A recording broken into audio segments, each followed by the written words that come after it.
अस्सलामुअलैकुम, welcome back to another video. तो आज की वीडियो में हम बात करेंगे बोलोटनाइल सिरप के बेनिफिट्स और इसके यूजेस और इसके साइड इफ़ेक्ट्स के बारे में। तो वीडियो स्टार्ट करने से पहले आप सबको बताते चलूँ, जब भी आपने ये मेडिसिन लेनी है या कोई भी मेडिसिन लेनी है तो एक बार डॉक्टर से लाजमी रिव्यू कर लेना है, ताकि आपको कल कोई भी परेशानी के बायस ना बने। ठीक है, वीडियो स्टार्ट करने से पहले आपको ये बताते चलूँ कि आपने वीडियो को मुकम्मल वॉच कर लेना है। वीडियो के एंड में मैं आपको इसके मेडिसिन के साइड इफ़ेक्ट्स के बारे में बताऊँगा।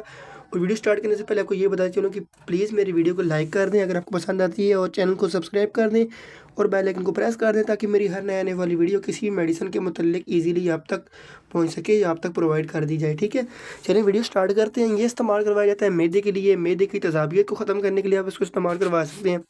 बदहज़मी की सूरत में आप इसको इस्तेमाल करवा सकते हैं। अगर आपका पेट फूल सा गया या फाड़ा आ गया तो उस चीज़ के लिए आप इसको इस्तेमाल करवा सकते हैं। अक्सर आप कोई उल्टी चीज़ें खा जाते हैं तो उस वजह से आपका जो है पेट में बदहज़मी होने लग पड़ती है, गैस बनने लग पड़ती है, आपका मतलब दिल ख़राब होने लग पड़ता है, और आपके पेट के अंदर ऐसे मतलब बदहज़मी सी होने लग पड़ती है। कोई भी चीज़ आप खाते हैं, आपका मैदा उस चीज़ को हज़म नहीं कर रहा होता, तो उस चीज़ के लिए आप इसको इस्तेमाल करवा सकते हैं। जब आप ये मेडिसिन लेंगे इंशाल्लाह फ़ौरी तौर पे आपको आराम मिल जाएगा। तो ये थी आज की वीडियो। और जहाँ तक इसके साइड इफ़ेक्ट्स की बात करें, इसकी वजह से आपको सर में दर्द हो सकता है। इंशाल्लाह मिलते हैं अगली वीडियो के अंदर। अल्लाह हाफ़िज़।